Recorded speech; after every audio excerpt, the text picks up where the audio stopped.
Hello viewers, আসসালামু আলাইকুম। আপনারা সবাই কেমন আছেন? আশা করি অনেক অনেক ভালো আছেন। আজকে আমি আপনাদেরকে নিয়ে এসেছি সার্কুলার কি। এটা হচ্ছে সিডনির প্রাণকেন্দ্র বলতে পারেন। ওই যে এক সাইডে দেখা যাইতেছে সিডনি হারবার ব্রিজ, আর এইটার পাশে যদি আপনাদেরকে দেখাই, এই যে এটা হচ্ছে গিয়া সিডনি অপেরা হাউস। আর ঠিক তার পাশেই আমি যদি এদিকে দেখাই আপনাদের, যে যত সুউচ্চ বড় বড় দালান কোঠা, ওই যে সিডনি শহরটা।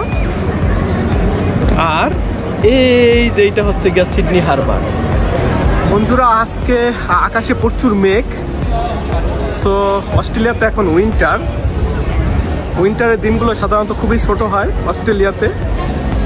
তো এখন বিকাল না, তারপরেও মনে হইতেছে একদম অন্ধকার, কারণ আকাশে প্রচুর মেঘ, এই জন্য মেবি।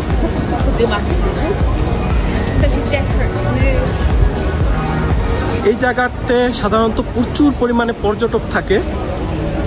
আজকে একটু কম দেখা যাইতেছে। সাধারণত এই জায়গাটাতে হাঁটা যায় না, কারণ এই জায়গা থেকে সিডনির পুরো সুন্দর একটা ভিউ দেখা যায়, সিটির প্লাস অপেরা হাউস এবং হারবার ব্রিজ দুইটাই দেখা যায় এখান থেকে।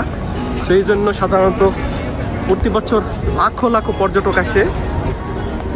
আকাশে প্রচুর মেঘ, সেই জন্য ভিডিও হয়তো অতটা ক্লিয়ার আসে না, তারপর আমি চেষ্টা করতেছি যতটুকু পারা যায়। এই যে আপনারা দেখতেছেন সিডনি হারবার ব্রিজ, আর ঠিক ওই পাশে হয়েছে গিয়া নর্থ সিডনি, আর এই যে ঠিক এর পাশেই হয়েছে গিয়া সিডনি অপেরা হাউস।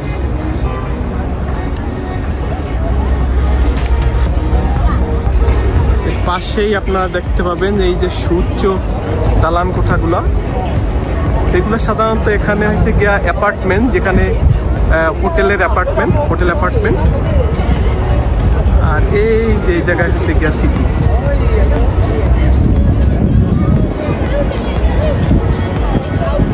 এইটা হচ্ছে গিয়া Crowne Plaza, iconic big tower. এটা রিসেন্টলি তৈরি করা হয়েছে।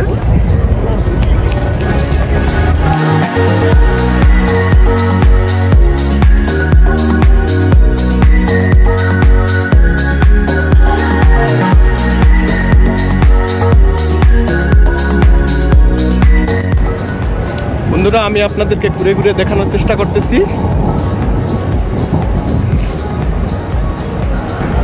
বন্ধুরা, আপনারা এখন দেখতেছেন সিডনি শহর, ঠিক তার নিচেই এই যে